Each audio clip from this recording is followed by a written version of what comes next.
கர்த்தரின் பரிசுத்த நாமத்துக்கு மகிமை உண்டாவதாக. இயேசு கிறிஸ்து நாமத்தினாலே உங்களை வாழ்த்துகிறேன். கிறிஸ்துவ பிரியமானவர்களே, இன்றைக்கு வார்த்தை என்ன பேசலாம்னு சொல்லிட்டு கர்த்தத்தில் தியானிக்கும் போது கர்த்தர் இந்த ஒரு வார்த்தையை வெளிப்படுத்தினார். வாங்க வார்த்தைகளை கடந்து போகலாம். எரேமியா 4:1. இனி நீ அழிந்து திரிவதில்லை. ஆமென். யாரெல்லாம் வசனத்தை விசுவாசிக்கிறீங்க? கிறிஸ்துவ பிரியமானவர்களே, இன்றைக்கு கர்த்தர் உங்களை பார்த்து பேசிக்கொண்டிருக்கார். என் அன்பு மகனே, அன்பு மகளே, நீ ஒரு விஷயத்துக்காக நீ பார்த்தீங்கன்னா அலைந்து திரிந்து கொண்டு இருக்கலப்பா. இதுக்கு ஒரு முடிவே இல்லையா?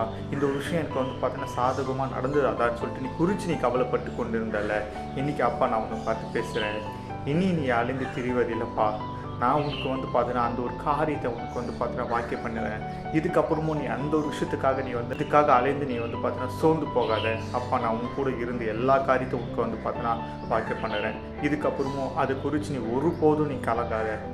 அப்பா நான் உன் கூட இருந்து அந்த ஒரு விஷயத்தை பார்த்தீங்கன்னா உனக்கு சாதனமாக செய்கிறேன். ஸோ கிறிஸ்துவ பிரியமானவர்களே, இன்னைக்கு கர்த்தர் கொடுத்த வார்த்தைகளை எல்லாத்தையும் நீங்கள் விசுவாசிங்க. கர்த்தருக்குள் மகிழ்ச்சியாக இருங்க. கர்த்தர் தம்மனும் கேட்ட வார்த்தைகளை யோசனைகளையும் வாசிப்பார்.